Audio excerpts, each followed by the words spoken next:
tuchapie challenge moja juu ya time pale, na unajua mafans pia wako save your time pia. So challenge moja na venye umeisolve, then one of the freestyles tukua tunasonga, sio? Yes. Tuende kazi. One challenge. Okay, challenge yenye nimepata mimi kwa industry ya muziki. Manze hii imekuwa kuhadi sana kupata pesa ya kwenda kwa studio. So unaweza pata umerekodi wimbo wako, umeandika wimbo wako uko nayo, umeshafanya zoezi, umeiva, lakini kupata ile pesa ya kwenda kwa studio kurecord inakuwa ni ngori. So solution ni gani? So hiyo solution ni kupata solution ya ndo nifike kwa studio. Ilikuwa inanibidi sana nitake muda mwingi sana nikihustle huku chini. So ni kuhustle na kusave Yeah. Okay, very nice. Badnam Boys anasema solution ya hiyo ni kusave bana. Jifunze kusave. So unaweza tuchapia one of the freestyle umechapa doba ngapi by the way? Ni ngapi ziko YouTube? Okay, nimeimba wimbo 3 hivi ziko YouTube. Very nice. So tuchapia moja ndio unajitambua nayo. Tuchapia moja tusikie ni aje, at least mafans pia wachangamke. Okay. So wimbo wangu yenye kwa YouTube inaimba hivi.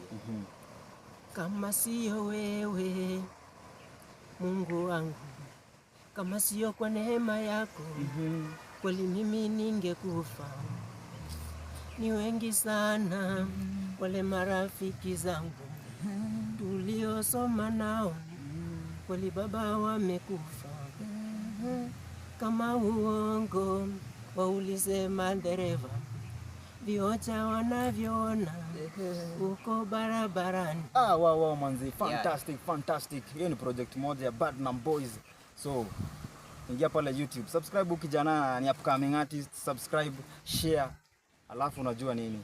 P Television ndo nyumbani kwa wasanii wote. So bro, before we share. Unaweza taka example msemo yako pale outside anataka kusupport. Unaweza taka kusupport vipi? Ama ni njia gani unaweza taka mtu akusupport nayo mwenye yako pale nje? Okay. Mimi kama msanii ningependa tu mtu kana anaweza kuwa na support ya jitokelezee manze, anishike tu mkono tu. Mimi anisaidie tu upande wa recording pekee. Hautaki distribution, marketing tu? Distribution pia ni muhimu. Distribution pia naweza shukuru. Hapo Mungu anasikia. Very nice. Boys anasema vipi? Anasema anataka kama uko pale nje unaweza support. Just support by anataka tu recording ya music. That's nice, nawapenda sana guys. Follow my channel pale kama Poison pale kila pahali, Facebook, Twitter, Instagram, TikTok, kila pahali, X, mitambo yote ya social media platforms, jina ni Poison, POIZZON. Wagwan. Inshallah.